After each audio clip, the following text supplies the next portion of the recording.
Hello everyone, welcome to new era. देखो, अभी previous classes में जो था हम लोगों ने बात किया था, है ना, आपके मैट्रिसेस की, है ना, मल्टीप्लिकेशन के, ठीक है, मल्टीप्लिकेशन ऑफ मैट्राइसेस के बारे में हमने बात किया था। हमने देखा था कैसे दो मैट्राइसेस हैं, उनका मल्टीप्लिकेशन कैसे पॉसिबल है ना। वहाँ पे हम लोगों ने उसके इंटरनल मेंबर्स को देखा था। अगर वो सेम होते थे, इंटरनल मेंबर्स अगर सेम हुआ करते थे, तो हम बोलते थे कि मैट्रिक्स का जो है मल्टीप्लिकेशन वो पॉसिबल है। और उसके आउटर जो मेंबर्स थे वो बेसिकली क्या हुआ करते थे, order of matrix, that particular matrix जो उसका रिजल्ट है उसका ऑर्डर क्या होगा वो हुआ करता था। ठीक है, हम लोगों ने वहाँ पे जो भी है बात किया था। अब हम थोड़ा सा बात करना चाहेंगे क्वेश्चन पे एंट्री करने से पहले प्रॉपर्टीज, कुछ इंपॉर्टेंट प्रॉपर्टीज पे, है ना। जो टू मैट्रिसेस का मल्टीप्लिकेशन है उनकी कुछ इंपॉर्टेंट जो प्रॉपर्टीज हैं उन पे, या फिर रिजल्ट कहिए, उन पे बात करना चाहेंगे। तो देखो, यहाँ पे जो है टू मैट्रिसेस हैं, है ना, A and B are the two matrices which are possible for multiplication। तो बेसिकली हम यहाँ पे देखने वाले हैं कि इसका मल्टीप्लिकेशन की कैसे पॉसिबल होता है इसका मल्टीप्लिकेशन, ठीक है। तो उसी पे बात करने वाले हैं, ठीक है। ये चीज़ तो मैंने तुम लोगों को पहले बता दी थी, ये चीज़ कि देखो कोई मैट्रिक्स A दिया हुआ है, कोई मैट्रिक्स B दिया हुआ है, तो A भी पॉसिबल है और BA भी पॉसिबल हो सकता है। लेकिन बात यह है कि अगर दोनों का मल्टीप्लाई, अगर तुम इस वे में करोगे ए बी, है ना, पहले ए और बी का मल्टीप्लिकेशन और फिर बी और ए का मल्टीप्लिकेशन, तो that is A B not equals to B A, ठीक है। ये चीज़ मैंने आपको पहले बता दी थी जब मैं उस समय बता रहा था मल्टीप्लिकेशन पे ही, जब मैं ऑर्डर पे बात कर रहा था शुरुआती में, तब मैंने बता दिया था, ठीक है। यहाँ पे अगर बात करें तो देखो, पहले ए बी का मल्टीप्लिकेशन करने का फिर उसको सी से मल्टीप्लाई करने का, ये चीज इक्वल होगी इसके ए बी सी को, और इसी को बोलते हैं एसोसिएटिव लॉ, इसी को बोलते हैं एसोसिएटिव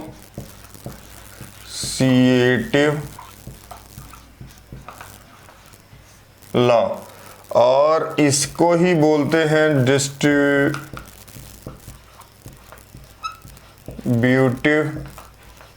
लॉ। देखो, ये जो है बात थर्ड नंबर करें, सेकंड नंबर समझ में आ गया कि आपको सबसे पहले ए बी का मल्टीप्लाई करने का है सी से, उसको आप ए बी सी लिख सकते हैं। बी सी मतलब पहले बी सी का मल्टीप्लाई करने का, ए बी सी मतलब पहले बी सी का मल्टीप्लाई करने का, फिर जो रिजल्ट आया तो फिर ए इंटू दैट पर्टिकुलर रिजल्ट, ठीक है। तो वो है, इसमें कुछ नहीं है, सिर्फ आपको ये समझना है कि इसका मल्टीप्लिकेशन ऐसे पॉसिबल है, इसको ऐसे भी लिखा जा सकता है, ठीक है।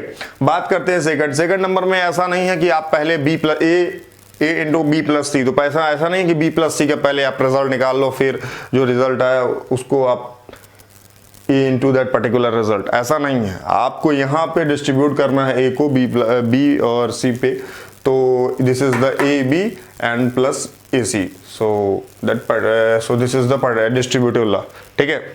अब हम बात करें, अगर कोई हमारा मैट्रिक्स है m क्रॉस n का कोई मैट्रिक्स है, तो यहाँ पे अगर उसको आइडेंटिटी मैट्रिक्स से हम मल्टीप्लाई करते हैं तो सेम ही रिजल्ट आता है। या m ऑर्डर का हम ले लें आइडेंटिटी मैट्रिक्स, या n ऑर्डर का ले लें।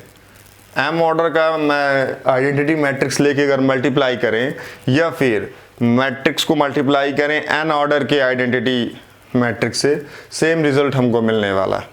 अच्छा, यहाँ पे m ऑर्डर n ऑर्डर मैंने क्यों लिखा है? देखो, m ऑर्डर n ऑर्डर की बात की जाए अगर, तो देखो यहाँ पे ये m ऑर्डर का हमने इसको इसलिए लिया है क्योंकि this is the m cross m, और इस मैट्रिक्स का ऑर्डर है m क्रॉस n। तभी इनका, जब इनका इंटरनल मेंबर सेम होंगे तभी इनका जो वो है मल्टीप्लिकेशन है वो पॉसिबल होगा, ठीक है। सो मैंने इसलिए ऐसा किया। और यहाँ पे अगर देखें तो m क्रॉस n का हमारा मैट्रिक्स हो गया और n ऑर्डर का हमारा आइडेंटिटी मैट्रिक्स हो गया। तो जब इनके इंटरनल्स मेंबर्स सेम होंगे तभी तो हम इनका मल्टीप्लिकेशन कर पाएंगे, है ना। तो बेसिकली यही चीज समझने का है यहाँ पे, है ना, यही चीज समझने का है यहाँ पे। तो ये हो गया, बहुत सिंपल चीज़ें हैं, ठीक है, कोई ऐसा नहीं है ना। अब बात करें अगर फिफ्थ नंबर पॉइंट की, if A is a square matrix A, suppose कोई स्क्वायर मैट्रिक्स है ए, है ना, तो उसको अगर आप देखें तो हम कुछ ऐसे भी लिख सकते हैं, अगर चीज़ें कुछ इस वे में हो। अगर ए की पावर n+1 बोल रहा है तो आप उसको कुछ ऐसे लिख सकते हैं, an मल्टीप्लाई विथ ए, है ना, ऐसे हम आप इसको लिख सकते हैं, where n is the positive integral power. ये ध्यान देना, ठीक है, ये ध्यान देने वाली बात है, ठीक है। n is a positive integral, n positive integral power है, ठीक है। और फिर हम बात करें तो इसी सेम चीज़ को अगर हम ऐसे थोड़ा सा जनरलाइज वे में लिखना चाहें तो ऐसे अगर लिखें तो a की पावर m+n, तो इसको कुछ हम ऐसे लिख सकते हैं, a की पावर m इंटू a की पावर n, ठीक है। तो ये चीज़ें हुई। चलो कुछ और बात करते हैं, कुछ और प्रॉपर्टीज़ हैं इसमें, कुछ और प्रॉपर्टीज़ हैं, उन पे बात करते हैं।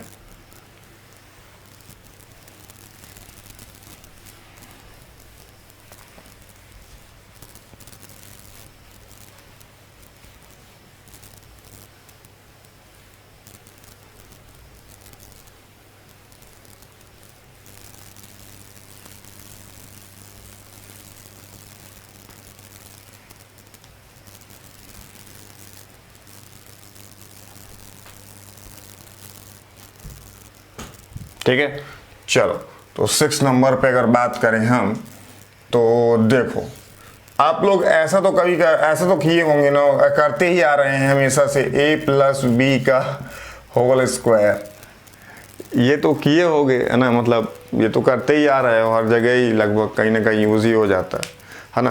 तो यहाँ पे ये नंबर नहीं है, मैट्रिक्स है a और b, ठीक है। तो अब इसको कैसे करना है मैं वो बताना चाहता हूँ, है ना।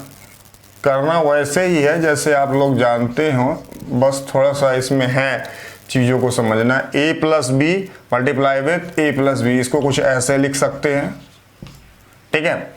अब यहाँ पे इसको हम कुछ ऐसे लिखेंगे, a² प्लस ab, b का मल्टीप्लिकेशन, और ऑर्डर आपको सेम ऐसे ही रखना है, प्लस, ठीक है। तो ये हो गया, ये चीज हो गया, ठीक है।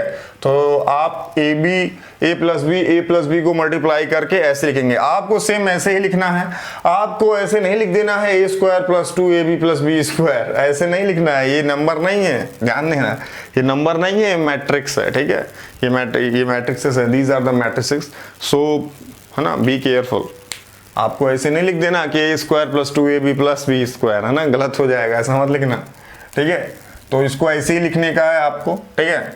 अब बात करें अगर यहाँ पे हम 7 नंबर पे अगर देखें तो अगर इसी पे बात कर दें और बात करें अगर हम, तो a b का होल स्क्वायर अगर देखें तो क्या होगा, a b का होल स्क्वायर अगर देखें तो सिंपल सा a b, ठीक है। तो ये हो जाएगा a² माइनस a²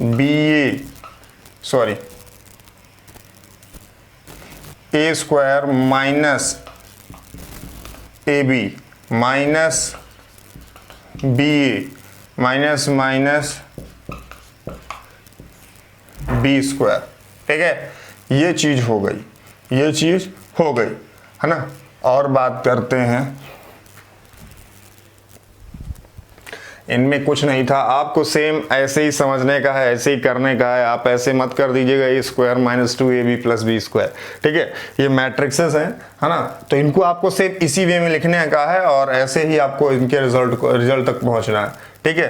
तो इस चीज का आपको ध्यान देना है, ठीक है। तो चलो अब बात करते हैं, अगर यहीं पे कर, अच्छा मिटा देते हैं इसको,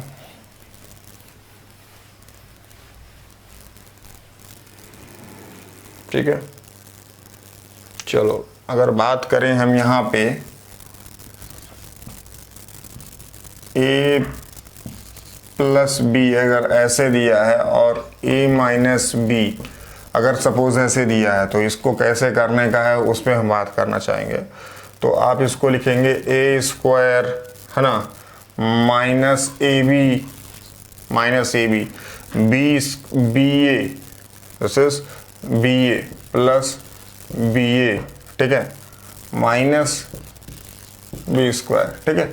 तो ये समझाने के दृष्टिकोण से था, आपको समझाने के दृष्टिकोण से था, ठीक है। तो ऐसे लिखने का है आपको। यहाँ पे मेरे बताने का मतलब सिर्फ ये है कि आपको यहाँ पे ऑर्डर को बहुत ध्यान देख के चलना है। अगर मैं कहीं भूल जाता हूँ बोलने के लिए कि ऑर्डर का ध्यान देना है, तो आपको याद रखना है कि ऑर्डर कंपलसरी है, ऑर्डर आपको देख के चलना है मैट्रिक्स में, है ना। ऑर्डर देख के ही सारी चीज़ों परफॉर्म करनी है, चाहे वो मल्टीप्लिकेशन हो, चाहे वो आपका एडिशन हो, सब्ट्रैक्शन हो, इक्वलिटी ऑफ मैट्रिक्स, जो भी चीज़ें हैं आप ऑर्डर देख के ही चीज़ों को फिर उसके बाद ऑपरेशन को परफॉर्म करेंगे, ठीक है। तो ठीक है, चलो बात करते हैं। अच्छा हाँ, एक चीज और है, अगर कहीं पे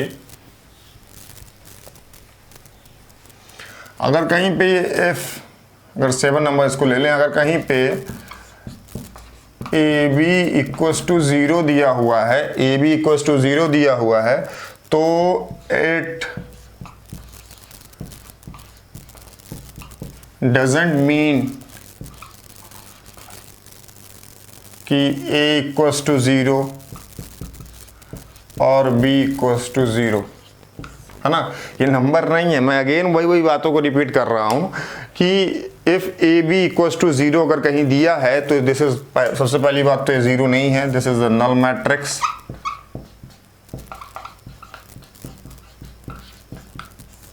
this is the null matrix, ये 0 नहीं है ना। तो ए बी इक्वल्स टू अगर नल मैट्रिक्स दिया हुआ है कहीं पे, तो उसका मतलब इट डजंट मीन कि ये a इक्वल्स टू 0 है या b इक्वल्स टू 0 है, b इक्वल्स टू 0, ऐसा नहीं है, नंबर नहीं है, मैट्राइसिस है ना। तो ऐसा ये चीज़ पॉसिबल नहीं है, ठीक है। ये नंबर्स में हुआ करता था, यहाँ पे नहीं, यहाँ पे मैट्राइसिस है, तो यहाँ पे ऐसा नहीं है। और पहली बात तो ये 0 है ही नहीं, ये नल मैट्रिक्स है ना। जिस ऑर्डर का हमारा ए बी आएगा उसी ऑर्डर का नल मैट्रिक्स हमारा होगा, ठीक है, ठीक है। तो ये चीज़ को आपको ध्यान में देख के चलना है, ठीक है। तो अब चलो हम चलते हैं क्वेश्चंस पे एंटर करते हैं और देखते हैं चीज़ों को, ठीक है। तो चलो क्वेश्चन पे बात करते हैं।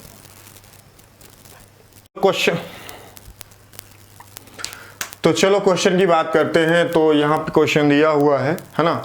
तो ये बेसिकली हमारे मल्टीप्लिकेशन ऑफ मैट्रिक्स से रिलेटेड क्वेश्चन है, ठीक है।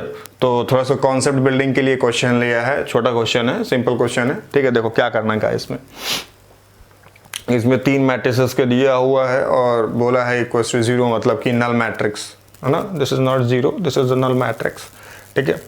तो फाइंड यहाँ पे x की वैल्यू फाइंड करने के लिए बोला है, ये x यहाँ पे दिया हुआ है और ऑप्शन आपको ये दे दिए हुए हैं, ठीक है। तो चलो इस पे देखते हैं। तो इस पे क्या करना है, थोड़ा सा अपने से लॉजिक लगा, उसको करेंगे कैसे सर, बोलोगे सर 3 मैट्रिक्स है कैसे, आप तो 2 ही बताएं।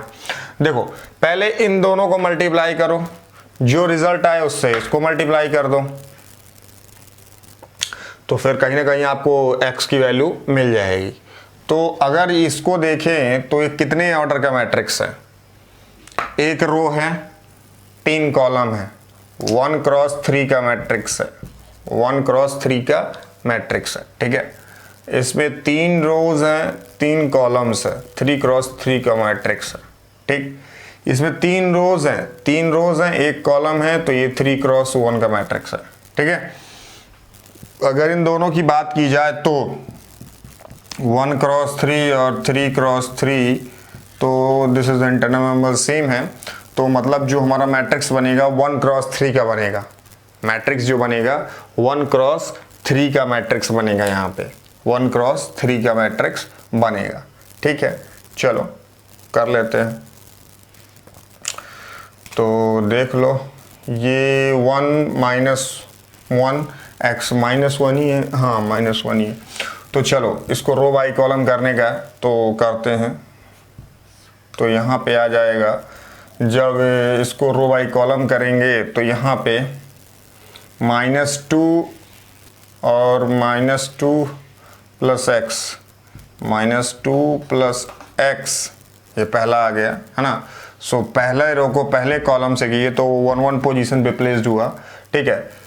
पहली रो को दूसरे कॉलम से मल्टीप्लाई किए तो ये हो गया है आपका 1, -1 0 है ना, x, तो ये सिंपल सा x, ठीक है, ये सिंपल सा x ही बचेगा क्योंकि ये 1 1 -1 तो -1 1 कट +1 -1 कट जाएगा और ये x बचेगा, ठीक है। अब इसको हम तो ये 1 2 पोजीशन पे आ जाएगा, पहली रो दूसरा कॉलम, पहली रो तीसरा कॉलम 1 3 पोजीशन पे आएगा, जो भी होगा। तो ये हो जाएगा आपका -1, अगर देखो यहाँ पे तो ये -1 आ जाएगा और ये हो जाएगा -3 -1 -3 + x, तो ये कुछ आपका ऐसे हो जाएगा -4 x -4, हाँ x -4 करके आपको यहाँ पे मिलेगा और इसको आप चाहें तो x -2 लिख सकते हैं, ठीक है, ऐसे मिलेगा कुछ। और इसको मल्टीप्लाई कर देना है फिर आपको 0 1 1 से, ठीक है, हो जाएगा। क्योंकि ये जो मैट्रिक्स है ये एक रो है 3 कॉलम है, तो 1 क्रॉस 3 का मैट्रिक्स है, ये 1 क्रॉस 3 का ही मैट्रिक्स बनेगा, ठीक है। 1 क्रॉस 3 का मैट्रिक्स बना तो ये 3 क्रॉस 1 का मैट्रिक्स है, तो इंटरनल मेंबर सेम है, तो जो मैट्रिक्स बनेगा अब वो सिर्फ एक ऑर्डर का ही मैट्रिक्स बनेगा, है ना, 1 ऑर्डर का ही मैट्रिक्स बनेगा, ठीक है।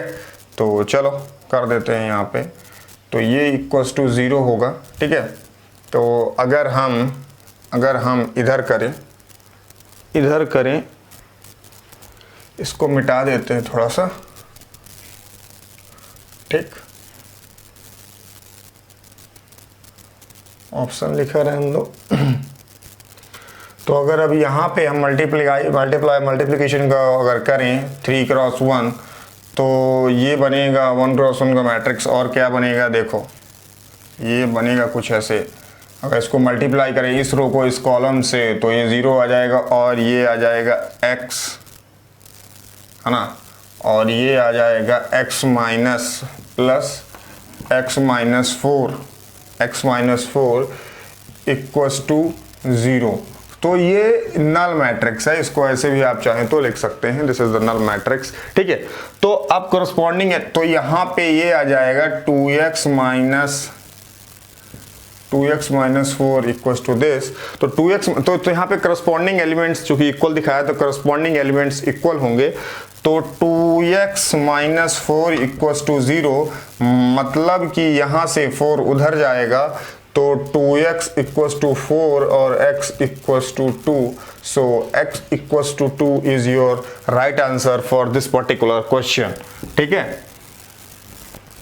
तो कोई इसमें ज़्यादा रॉकेट साइंस नहीं था, सिंपल सा आपको यहाँ पे मल्टीप्लिकेशन परफॉर्म करना था, आपको ऑर्डर देखना था। मैं वही बार बार बहुत बोल रहा हूँ कि ऑर्डर, ये चीज़ आपके माइंड में एकदम क्लियर वे में रहनी चाहिए कि जो ऑर्डर है हमको सबसे पहले उसी पे हमारी नज़र जानी चाहिए कि ऑर्डर कैसे कैसे हैं, और अगर ऑर्डर हमारे अगर सेम हो रहे हैं तो फिर उनमें तो फिर मल्टीप्लिकेशन, एडिशन, सब्ट्रैक्शन परफॉर्म किया जा सकता है, ठीक है। तो बेसिकली मल्टीप्लिकेशन में इंटरनल्स मेंबर को देखते हैं और आउटर मेंबर जो होते हैं वो डिसाइड करते हैं किस ऑर्डर का मैट्रिक्स बनने वाला है, ठीक है। तो चलो नेक्स्ट क्वेश्चन पे चलते हैं, ठीक है, नेक्स्ट क्वेश्चन पे चलते हैं। तो नेक्स्ट क्वेश्चन देखते हैं, है ना, नेक्स्ट क्वेश्चन देखते हैं।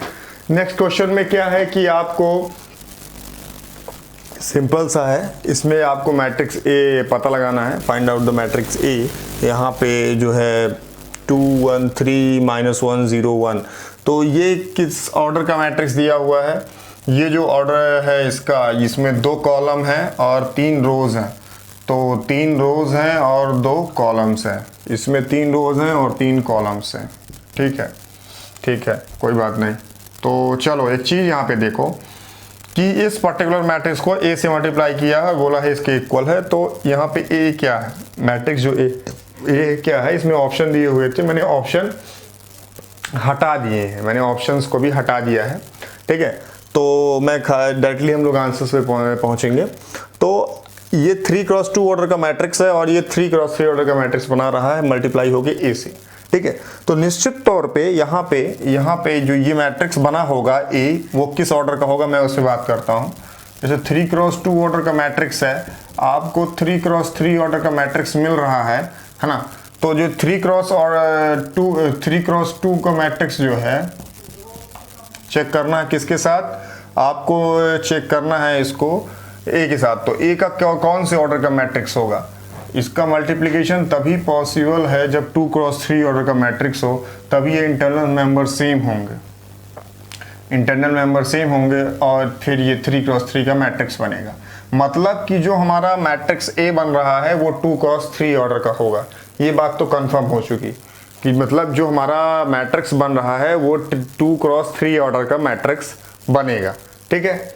ए जो हमारा मैट्रिक्स ए है, ठीक है। चलो ये बात भी हो चुकी। तो अगर हम यहाँ पे चाहें तो suppose let matrix A is equal to, इसको कुछ ऐसे कर लेते हैं, इसको मान लेते हैं A B C X Y Z, ठीक है।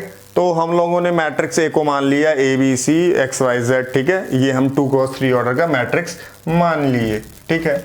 तो चलो अब मल्टीप्लाई कर देते हैं इसके साथ, है ना, इक्वेट कर देते हैं। तो फिर यहाँ पे देखो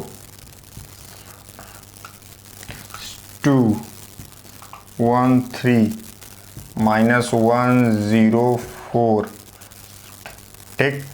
और यहाँ पे जो मैट्रिक्स ए है वो है A B C X Y Z, ठीक।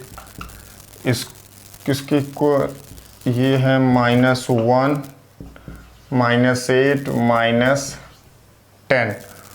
1 -2 -5 9 22 15, ठीक। ये हुआ। तो अब चलो इनका मल्टीप्लाई कर देते हैं और देख लेते हैं कि क्या है, ठीक है। तो चलो इनका अगर मल्टीप्लाई करेंगे तो ये है किस ऑर्डर का, ये इसमें 2 कॉलम है, 3 ऑर्डर हैं, 3 रोज हैं। तो 3x2 का मैट्रिक्स है ये, और ये है 2x3 का मैट्रिक्स, ठीक है। तो चलो इन दोनों को मल्टीप्लाई करते हैं ऊपर, इसको मिटा देते हैं, ठीक है। इसको मिटा ही देते हैं।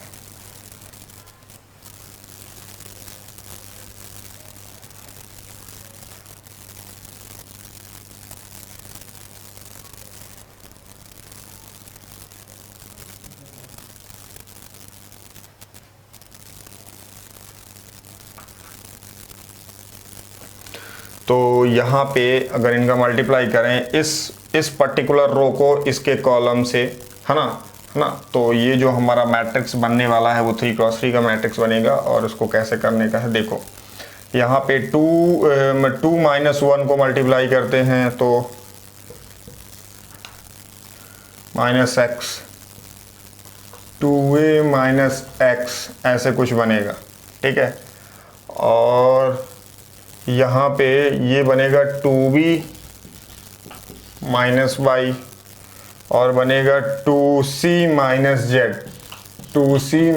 z, ठीक। फिर होगा 1 0 को, तो ये a बनेगा, ये b बनेगा, ये c बनेगा। 1 0 को तो ये 0 हो जाएगा a, ये y 0 हो जाएगा। मैं डायरेक्टली कर रहा हूँ आप लोग को, मैं ये समझता हूँ कि आप लोगों को आ चुका है मल्टीप्लिकेशन। इस फर्स्ट रो को फर्स्ट कॉलम से करेंगे तो 1 1 पोजीशन पे आएगा, फर्स्ट रो को सेकंड कॉलम से करेंगे तो 1 2 पोजीशन पे आएगा, फर्स्ट रो को थर्ड कॉलम से करेंगे 1 3 पोजीशन पे आएगा, सेकंड रो को फर्स्ट कॉलम से करेंगे तो 2 1 पोजीशन पे आएगा, सेकंड रो को सेकंड कॉलम से करेंगे 2 2 पोजीशन पे आएगा, सेकंड रो को थर्ड कॉलम से करेंगे तो 2 3 पोजीशन पे आएगा। फिर ऐसे ही अगर इसको थर्ड रो को फर्स्ट कॉलम से तो 3 1, फिर सेकंड कॉलम से 3 2, फिर थर्ड रो को थर्ड रो से 3 3 पोजीशन पे, ठीक है। तो अब 3 4 से मल्टीप्लाई करते हैं तो ये आ जाएगा 3a + 4x, ठीक है। कोई दिक्कत की बात नहीं है ना। और ये हो गया है आपका 3b प्लस 4y, ठीक है। और this is 3c plus 4z, this is 3c plus 4z, ठीक। ये हो गया, ठीक है। तो ये हो गया इक्वस टू आपको दिया हुआ है -1 -8 -10, है ना। 1 -2 -5, है ना। 9 22 एंड दिस इज 15, है ना। तो ये ऐसे होता है, ठीक है। तो अब चलो इनको हम फाइंड ए, हमको ए पता करना था तो कर लेंगे ए पता, ठीक है। तो चलो यहां से देखें, अगर हम ए बी सी की वैल्यू तो ऐसे ही मिल गई, ए इक्वल्स टू 1। अगर यहाँ पे हम देखें इक्वलिटी में करस्पॉन्डिंग एलिमेंट्स इक्वल होते हैं, अगर दो मैट्रिक्स इक्वल होती हैं तो, है ना। Two matrix are said to be equal if their order is same and their corresponding elements also same. So this is a 3x3 order matrix and this is also 3x3 order matrix. So here A is equals to 1 and B equals to -2 and C equals to -5. Okay, from, है ना। तो ये भी corresponding elements equal होंगे, तो 2A minus x equals to -1, तो 2A minus x equals to -1। तो यहाँ पे a की वैल्यू पता है हमको 1, तो ये 2 होगी। तो सिंपल सा देखें तो यहाँ पे आ जाएगा, अगर 1 रखें 2, तो ये इधर जाएगा, तो और ये इधर आएगा, तो ये हो जाएगा 3, x equals to 3, x equals to आपको आ जाएगा 3, ठीक है। अब बात करते हैं यहाँ पे हम, अगर 2b minus y equals to -8, ठीक है। तो यहाँ पे अगर b इक्वल्स टू -2 रखते हैं तो ये आ जाएगा -4, तो -4 माइनस y इक्वल्स टू -8, ठीक है। तो अगर देखो तो 8 to 4 y इक्वल्स टू 4 आ जाएगा, y इक्वल्स टू 4 आ जाएगा, ठीक है। अगर c की बात करें यहाँ पे, तो 2c minus z equals to -10, तो यहाँ पे c की वैल्यू 5 है, -5 है। तो c की वैल्यू -5 है अगर, तो -10, तो -10 माइनस z इक्वल्स टू -10, तो ये 0, तो z इक्वल्स टू 0, तो z आपका हो जाएगा 0 के इक्वल्स, ठीक है। तो चलो, तो यहाँ पे क्या था, क्वेश्चन में क्या था, आपको क्या दिया हुआ था, हमको a की वैल्यू पता करना था। तो हमको क्या क्या मिल चुका है, x मिल चुका है, y मिल चुका है, z मिल चुका है, a मिल चुका है, b मिल चुका है, c मिल चुका है, ठीक है। तो वही हमारा जो था, हमारा मैट्रिक्स वो बन के आ गया है। और मैट्रिक्स जो बन के आया है हमारा a, वो आया है 1 ABC XYZ हम मान के चले थे, है ना, जो मैट्रिक्स हमने A माना था। तो 1 -2 -5, ठीक, XYZ मतलब 3 4 0, 2x3 ऑर्डर का मैट्रिक्स बनना भी यही था, ठीक है। 2x, इसमें 2 रोज हैं 3 कॉलम्स हैं, 2 रोज हैं और 3 कॉलम्स हैं, ठीक है। तो चलो, है ना, तो ये हमारा जो है फाइनल आंसर हो गया, ठीक है। तो अब हम बात करेंगे अगले सेशन में कुछ और क्वेश्चंस की, है ना। फिर उसके बाद हम नेक्स्ट टॉपिक पे भी एंटर करेंगे, that is the transpose of matrix, ठीक है। तो ठीक है, टिल देन टेक